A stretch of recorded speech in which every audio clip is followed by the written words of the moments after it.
News 7 Tamil, பொறுப்பும் பொது நலமும். ஒரு உணவை சுவையாவும் ஆரோக்கியமாவும் தரக்கூடிய நிகழ்ச்சி தான் உணவே அமிர்தம் நிகழ்ச்சி. சித்த மருத்துவர் அருண் அவர்கள் இன்னைக்கு வேர்க்கடலையில இருக்கிற மருத்துவ குணங்களை பத்தி தான் சொல்ல போறாரு. அதை தொடர்ந்து ஐஸ்வர்யா ராகவ் அவர்கள் வேர்க்கடலை சாதம் செஞ்சு காமிக்க போறாங்க.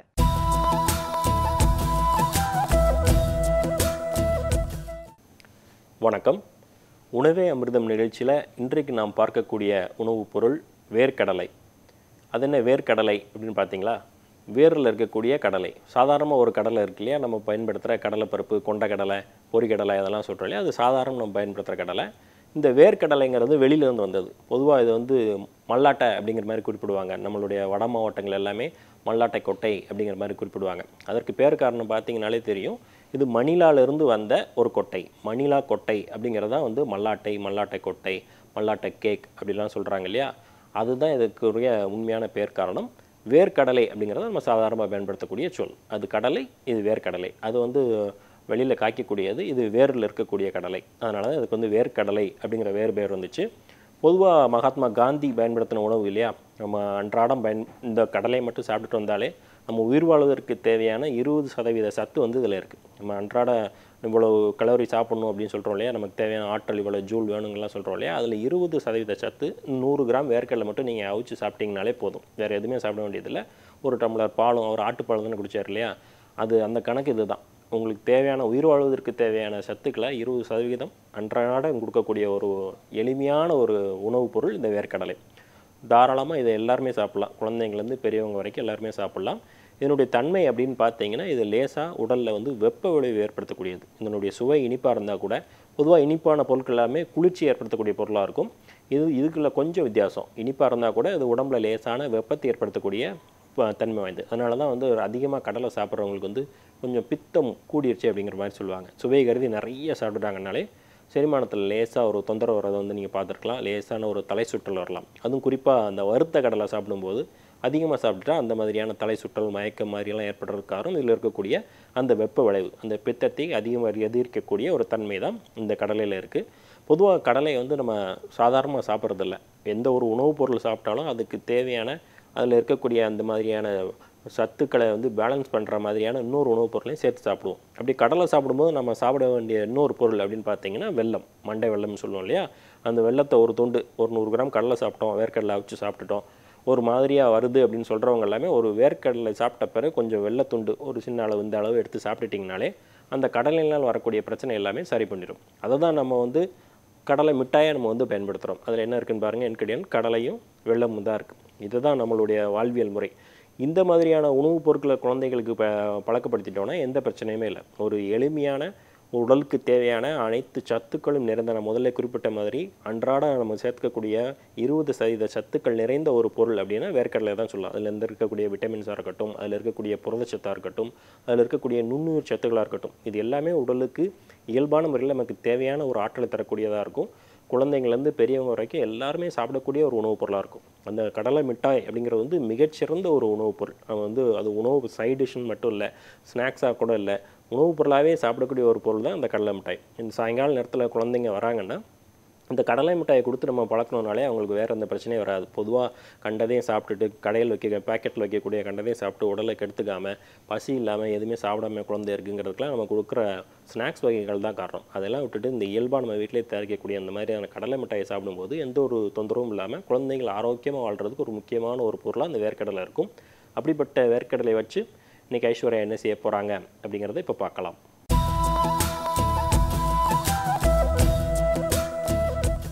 வணக்கம். இன்னைக்கு உணவே அமிர்தம் நிகழ்ச்சியில நாம பார்க்க போறது வேர்க்கடலை சாதம். வேர்க்கடலையோட ஹெல்த் பெனிஃபிட்ஸை டாக்டர் அருண் சொன்னாரு. வேர்க்கடலையை நாம எப்படி எல்லாம் யூஸ் பண்ணுவோம். லெமன் ரைஸ் செஞ்சா அதோட கொஞ்சம் போடுவோம், இல்லை புளி சாதம் செஞ்சால் அதில் கொஞ்சம் ஆட் பண்ணுவோம். ஏதாவது பொரியல் பண்ணும்போது வேர்க்கடலையோட பூண்டை சேர்த்து பொடி பண்ணி பொரியலில் ஆட் பண்ணுவோம். இந்த மாதிரி தான் பண்ணுமே தவிர வேர்க்கடலையை அவிச்சு சாப்பிடுவோம். அந்த மாதிரி இல்லாமல் வேர்க்கடலையில் சாதத்தை இன்னைக்கு வித்தியாசமாக எப்படி பண்ணுறதுன்னு பார்க்கலாம்.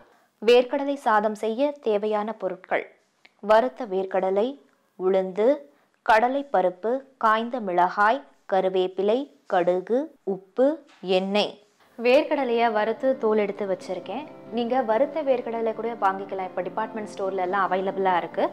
அதை வாங்கிட்டு தோல் எடுத்து நீங்கள் வச்சுக்கலாம். வானலியில் கொஞ்சமாக எண்ணெய் விட்டு கொஞ்சமாக கடலைப்பருப்பு, கொஞ்சமாக உளுந்து,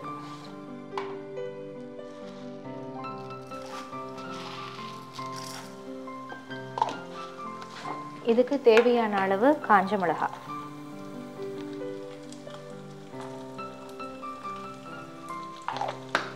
கோல்டன் ப்ரௌன் ஆகிற வரைக்கும் இதை வறுக்கணும்.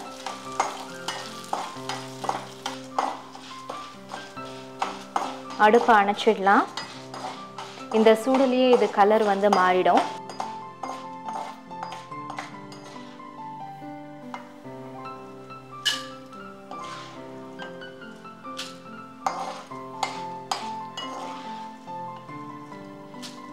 சாதம் கலக்கிறதுக்கு இந்த வாணலியை அப்படியே யூஸ் பண்ணிக்கலாம். இப்போ வறுத்து வச்சிருக்க உளுந்து, கடலைப்பருப்பு, காஞ்ச மிளகாயோட தேவையான அளவு வேர்க்கடலை, வறுத்த வேர்க்கடலை,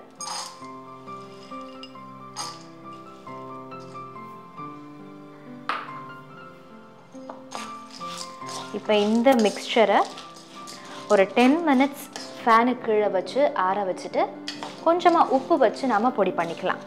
வேர்க்கடலை, கடலைப்பருப்பு, உளுந்து, காஞ்ச மிளகாய் நல்லா ஆறிடுச்சு. இப்போ இதை நாம் கொரன்னு பொடி பண்ணி எடுத்துக்கலாம்.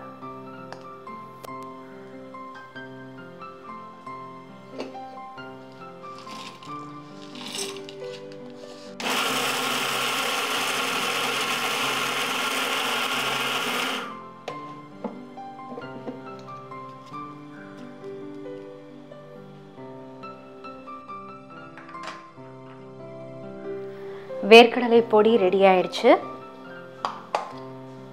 நாம வறுத்த அதே வாணலியை இப்போ யூஸ் பண்ணிக்கலாம். இன்னும் கொஞ்சமா ஆயில்,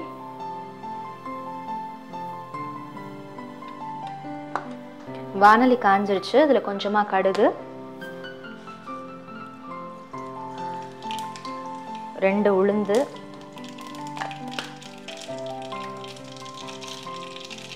கொஞ்சம் கருவேப்பிலை, சிட்டிக்க பெருங்காயம்,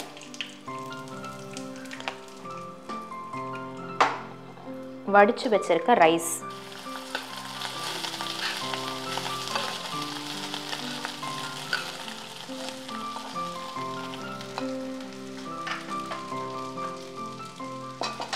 கொஞ்சமா துருவின தேங்காய்,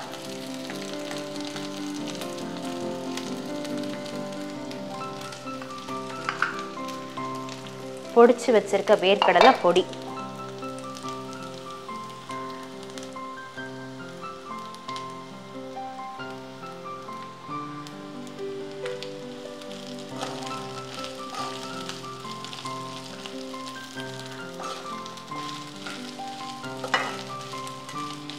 இந்த உளுந்து கடலைப்பருப்பு வறுக்கிறதுக்கு முன்னாடி வெறும் வாணலியில் கொஞ்சமாக எள்ளை வறுத்து எடுத்துட்டு அதையும் சேர்த்து இதோட பொடி பண்ணினோன்னா டேஸ்ட் ரொம்ப நல்லாயிருக்கும். சாதம் இந்த பொடியோட நல்லா சேர்ந்து கலந்து வரணும்.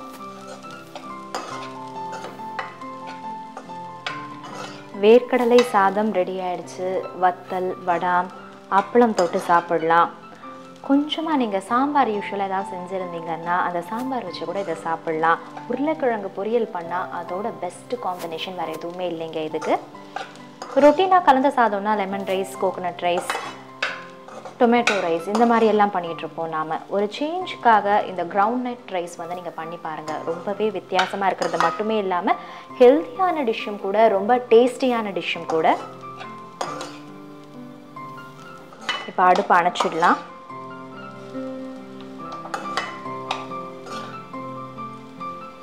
வேர்க்கடலைன்னு சொன்னாலே அதில் சுண்டல் தான் பண்ணணும், இல்லை கூட்டோட கொஞ்சமாக வேக வச்ச வேர்க்கடலையை ஆட் பண்ணிக்கலாம், இல்லை பொரியலோட இல்லை ரைஸோட கொஞ்சமாக டேஸ்ட்டுக்கு ஆட் பண்ணிக்கலான்னு தான் சொல்லுவாங்க.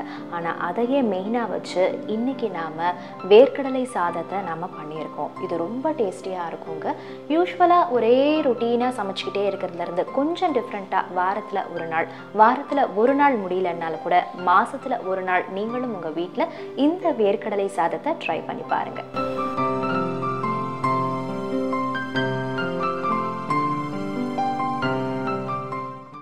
வேர்க்கடலை சாதம் செஞ்சு காமிச்சிருக்காங்க இல்லையா? நம்ம பல சாதங்கள் இந்த நிகழ்ச்சியில் தொடர்ந்து பார்த்துட்டே வரோம். அதில் குறிப்பிடத்தகுந்த சாதம் இந்த வேர்க்கடலை சாதம். நான் முதல்ல குறிப்பிட்ட மாதிரி உடலுக்கு தேவையான ஆற்றல், இப்போ கார்போஹைட்ரேட்டுக்கு இந்த சாதத்தில் அரிசியில் இருக்குது. புரதச்சத்து, உடலுக்கு தேவையான புரதச்சத்து, நுண்ணுயிர் சத்துக்கள் எல்லாமே இந்த வேர்க்கடலையில் இருக்குது. இப்போ வேர்க்கடலை சாதமாக செஞ்சு சாப்பிடும்போது ரொம்ப ஈஸியாகவும் இருக்கும், சாப்பிட்றதுக்கு ஒரே சாதமாக முடிஞ்சிருது. உடலுக்கு தேவையான அனைத்து ஆற்றலையும் தரக்கூடிய சாதமாக இந்த வேர்க்கடலை சாதம் இருக்கும். பொதுவாக அந்த கடலில் இருக்கக்கூடிய மற்ற வகை ஆற்றல்கள் அப்படின்னு பார்க்கும்போது இந்த கடலை செடியவே நம்ம மருந்தாக தான் பயன்படுத்துகிறோம். சித்த மருத்துவத்தை பொறுத்தளவில் எதையும் விட்டு வைக்கிறதில்ல. நாங்கள் அந்த செடி, அதில் இருக்கக்கூடிய வேர், அதில் இருக்கக்கூடிய கிழங்கு, பூ எதுவாக இருந்தாலும் நம்ம மருந்தாக பயன்படுத்துகிற வழக்கம் உண்டு. அந்த வகையில் இந்த கடலை செடியுமே நம்ம மருந்தாக பயன்படுத்தலாம். இந்த கடலை செடியை தண்ணியில் போட்டு கொதிக்க வச்சு அந்த தண்ணீரை குடிச்சிட்டு வரும்போது சிறுநீர் பை சார்ந்த பிரச்சனைகள், இப்போ மூத்திரப்பைன்னு சொல்லக்கூடிய பிளாடர் இருக்கு இல்லையா, பிளாடரில் வரக்கூடிய இன்ஃபெக்ஷன் குறையிறதுக்கு இந்த கடலை செடியிலேருந்து இருக்கக்கூடிய கஷாயத்தை நம்ம குடிக்கிறது வழக்கம். அந்த சிறுநீர் பை தாபிதம் அப்படிங்கிற மாதிரி சொல்லுவோம். அதில் வரக்கூடிய கிருமி தாக்கினால் ஏற்படக்கூடிய அந்த பிளாடரில் ஏற்படக்கூடிய வீக்கத்தை இயல்பான முறையில் சரி செய்யக்கூடிய ஆற்றல் இந்த கடலை செடி கொண்டு. பொதுவாக வேர்க்கடலை நம்ம வறுத்து சாப்பிடும்போது லேசான பித்தம் ஏற்படுறதுக்கு ஒரு வாய்ப்பு இருக்குது. ஏன்னா அந்த கடலில் இருக்கக்கூடிய எண்ணெய் சத்து, நம்ம வறுக்கும் முதல்ல இருக்கக்கூடிய எண்ணெய் சத்து இருக்கிறனால பித்தம் அதிகமாக இருக்க வாய்ப்பு இருக்குது. அதனால தான் முதல்ல குறிப்பிட்ட மாதிரி எப்போ அதை சாப்பிட்டாலுமே கொஞ்சம் மண்டவளம் சேர்த்து சாப்பிடணும். நம்ம தாராளமாக உணவில் எடுத்துக்கலாம். அந்த கடலை எண்ணெயுமே உணவில் தாராளமாக எடுத்துக்கலாம். இப்போ பல்வேறு வகையான எண்ணெய்கள் சமீப காலமாக நம்ம பயன்படுத்துகிறோம். இதயத்துக்கு நல்லது, இது இது சாப்பிட்டா அது நோய் வராது, இந்த நோய் வராதுன்னு பல்வேறு வகையான விளம்பரங்கள் மூலமாக நம்ம சாதாரணமாக பயன்படுத்திட்டு இருந்த நல்லெண்ணெய், கடலெண்ணெய் விட்டுட்டு பல எண்ணெய்கள் பயன்படுத்துகிறோம். தாராளமாக கடலெண்ணெய் பயன்படுத்தலாம். நீங்கள் சமையலுக்கு நல்லெண்ணெய் பயன்படுத்துகிற மாதிரியே பொரிக்கிறதுக்கு, வறுக்கிறதுக்கெல்லாம் கடலெண்ணெய் பயன்படுத்தலாம். உடலுக்கு தேவையான நன்மை மிகுந்த சத்துக்கள் எல்லாமே இந்த கடலை எண்ணெயில் இருக்குது. அதை நம்ம ஒமேகா 3 ஃபேட்டி ஆசிட்னு சொல்லுவாங்க, பாலி அன்சாச்சுரேட்டட் ஃபேட்டி ஆசிட்னு சொல்லுவாங்க. இது எல்லாமே நிறைந்த இயல்பான முறையில் சீரணிக்கக்கூடிய தன்மை வாய்ந்த எண்ணெய் இந்த கடலை எண்ணெய். தாராளமாக நம்ம கடலை எண்ணெய் பயன்படுத்தலாம். எந்த அளவில் எண்ணெயை பயன்படுத்துகிறோம் அப்படிங்கிறது தான் முக்கியம். நீங்கள் எந்த எண்ணெய் வேணாலும் பயன்படுத்தலாம், அந்த அளவு தான் முக்கியம். அந்த அளவு இப்போ 2 பேர் 3 பேர் இருக்கிற வீட்டிலனா ஒரு 1.5 லிட்டருக்கு மேலே எந்த எண்ணெயுமே செலவாகலைன்னா நீங்கள் ஆரோக்கியமாக சமைக்கிறீங்கன்னு அர்த்தம். அதற்கு அதிகமாகும் போது தான் பிரச்சனையாக இருக்கும், அது எந்த எண்ணெயாக இருந்தாலும். சரிங்களா? இன்னொரு நிகழ்ச்சியில் வேறொரு உணவுப் பொருளோடு உங்களை சந்திக்கிறேன். வணக்கம்.